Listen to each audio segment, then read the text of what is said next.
자, 집에 앉아있는 게 지겹다고요? 알아요. 두말하면 잔소리겠죠. 여행을 가는 건 어떨까요? 바하마에 간다고 해보죠. 섬에서 지내면서 몇 주 동안 바다에서 수영을 할 수 있을 거예요. 숙소도 직접 가져갈 수 있습니다.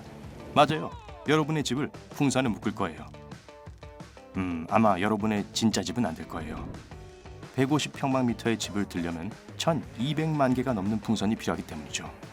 그럼 18평방미터의 작은 오두막을 지어봅시다. 이 집을 하늘에 떠올리기 위해선 150만 개의 풍선만 있으면 되거든요. 할만하겠다고요? 좋아요. 가기 전에 확인해야 할 게 몇 가지 있어요. 풍선이 하늘로 날아가면 보통 어떤 일이 일어날까요? 어디 보죠.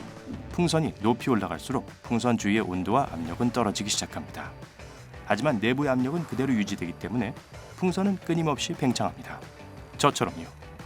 약 1시간 30분 동안 위로 올라가면 8,500m 혹은 5km의 높이에 도달할 수 있어요. 비행기가 날아가는 고도보다는 조금 낮은데요. 여기서 풍선은 터져버리고 조각조각 땅으로 다시 떨어집니다. 뭐 그렇게 안전해 보이진 않네요. 하지만 우리는 그렇게 높은 곳으로 갈 필요가 없어요. 좀 안심이 되죠? 또한 약 5%의 풍선은 터질 만큼 높이 올라가지 않습니다. 땅 가까이를 떠다니다가 잠시 후 안전하게 내려와요. 이게 훨씬 낫겠군요. 그리고 때때로 이 여행용 풍선들은 좋은 소식을 가져올 수 있습니다.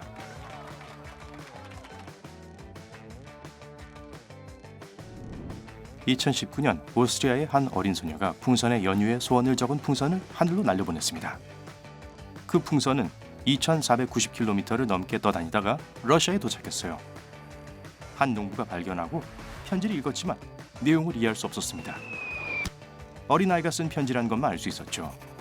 그는 겨우 편지를 번역했고 소피아라는 이름의 소녀가 생일 선물을 빈 쪽지란 걸 알게 되었습니다. 그는 소녀의 소원을 들어줘야겠다고 생각했죠. 그는 소피아에게 줄 선물을 사기 위해 돈을 모았고 심지어 그 소녀가 누구이고 어디에 살고 있는지 알아내기까지 했습니다. 그녀의 부모님에게 연락을 했고 특별한 날에 선물을 전달하기 위해 누군가를 고용했습니다. 우와. 풍선 한 개는 기적을 가져올 수도 있지만 150만 개를 다루는 건 큰 책임일 거예요. 1986년 오하이오주 클리블랜드에서는 벌룬 페스트라는 모금 행사를 열었습니다. 엄청나게 많은 풍선을 하늘에 날려보내 세계 신기록을 세우는 것이 목표였어요. 200만 개의 풍선을 날릴 계획이었고 계획을 세우는데 6개월이 걸렸습니다. 행사 전에 많은 자원봉사자들은 오랜 시간을 들여 모든 풍선을 헬륨으로 채웠습니다. 그리고 그날이 왔죠. 1986년 9월 27일이었어요. 그런데 그날의 날씨는 그다지 협조적이지 않았죠. 춥고 흐리며 폭풍이 다가오고 있었습니다. 주최 측은 모든 계획을 망치고 싶지 않았기 때문에 약 140만 개의 풍선이 준비되었을 때 풍선을 더 일찍 날리기로 했어요. 이른 오후 비가 내리기 시작했을 때 풍선들은 새로운 세계 기록을 세우며 잿빛 하늘로 날아올랐습니다. 형형색색의 구름이 광장을 가득 메웠어요. 먼저 그 풍선들은 바람 때문에 북쪽으로 날아갔어요. 하지만 비가 더 거세지자 풍선은 뒤로 밀려 내려갔습니다. 폭풍우를 타고 다시 도시로 돌아갔죠. 에리 호수를 포함한 온 동네가 풍선으로 뒤덮였습니다. 이 사고는 모두에게 많은 문제를 일으켰죠. 몇몇 풍선은 공항 활주로에 들어갔고 공항은 30분 동안 문을 닫아야 했습니다. 많은 비행기가 연착됐죠. 일부는 도로 위로 떨어져 운전자들을 산만하게 만들고 사고를 유발했습니다. 호수에 있던 풍선은 육지에 닿았는데 클리블랜드뿐만 아니라 캐나다까지 갔다고 합니다. 그러니 풍선 여행은 매우 조심해야 해요. 안전을 위해 완전히 맑은 하늘과 화창한 날씨에 떠나도록 합시다. 그럼 준비를 해볼까요? 우선 부엌, 침실, 그리고 욕실 등 생활에 필요한 모든 것을 갖춘 18평방미터의 작은 집을 지어야겠죠. 그리고 풍선을 공기로 가득 채우고 모두를 제자리에 고정시킬 그물을 만들어야 합니다. 마지막으로 150만 개의 풍선을 헬륨으로 가득 채워야 합니다. 경고를 하자면 만약 여러분이 모든 작업을 혼자 하는데 풍선 하나를 채우는데 약 20초가 걸린다면 풍선을 모두 채우는 데는 약 1년이 걸릴 거란 겁니다. 그리고 매주 몇 개는 바람이 빠지니까 사실 절대 끝내지 못할 거예요. 그러니까 도움을 받는 게 좋을 거예요. 친구들, 가족, 이웃에게 전화를 하고 나가서 새로운 친구들을 사귀고 고등학교 동창회에 나가보세요. 뭐, 무슨 일을 계획하고 있는지 다른 사람에게 꼭 도움을 요청하세요. 하루 종일 풍선을 준비하며 다음날 아침 시간을 보냅니다. 작업이 완료되면 조종장치만이 남게 됩니다. 바람의 방향이 바뀌면 집의 방향을 조절할 운전대 같은 게 필요할 거예요.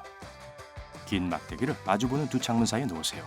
막대의 끝이 바깥으로 튀어나올 만큼 충분히 길어야 합니다. 커튼을 양 끝에 걸고 밑에 끈을 붙이세요.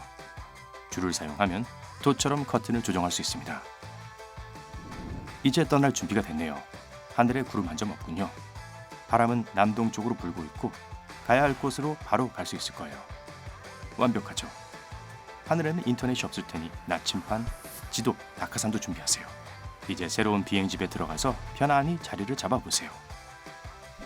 곧 도우미가 그물을 자르고 풍선을 타고 하늘로 날게 될 거예요.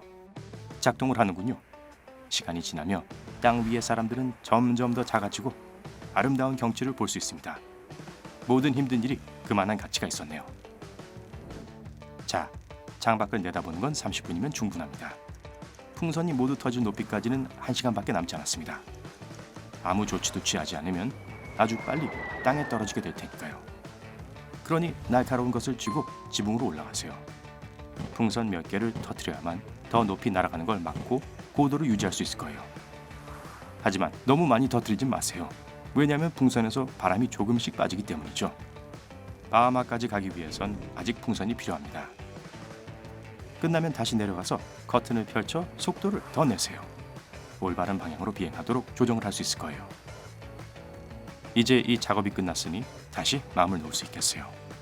바람은 시속 8km 정도이므로 플로리다 마이애미에서 248km 떨어진 곳까지 이동하려면 31시간 정도가 걸릴 거예요.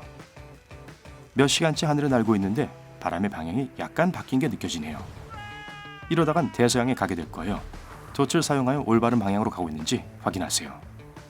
아니면 더 쉬운 선택지가 있습니다. 집에서 오른쪽으로 조금만 움직이면 무게중심이 바뀌게 됩니다. 그렇게 집을 기울여서 방향을 바꿀 수 있습니다. 스스로가 조정장치가 되는 거죠. 밤이 깊어집니다. 30분마다 깨우도록 알람 시계를 맞춰두세요. 올바른 방향으로 가고 싶다면 쉬지 않고 조종해야 합니다. 30시간이 지난 오후 드디어 섬이 가까워지며 그 모습이 보이네요. 지금 여러분은 땅으로부터 366m 위에 떠 있을 거예요. 엠파이어 스테이트 빌딩의 높이보다 조금 낮은 위치예요. 거의 다 왔으니까 착륙 준비를 하기 위해 지붕 위로 올라갑니다. 1시간이 더 지나자 해변에 가까워지고 비행집을 내릴 아늑한 곳을 발견하게 됩니다. 풍선을 터뜨리기 시작하세요. 집은 빠르게 하강하기 시작합니다. 이제 여러분을 올려다보고 있는 사람들의 충격을 받은 얼굴들을 볼 수 있겠군요. 그리고 그 사람들에게 손을 흔들어 주세요. 이제 집이 모래 위에 부드럽게 내려앉는 소리가 들리네요. 집에서 나오세요. 시원한 음료수를 마셔볼까요? 잠깐만요. 이게 뭐죠? 커다란 그림자가 여러분을 지나가네요. 아, 여러분의 몸무게가 빠지자 풍선이 달린 집은 자유롭게 하늘로 날아가고 있군요. 잠깐만요. 음료수는 제 것까지 2잔 시켜주세요. 것까지.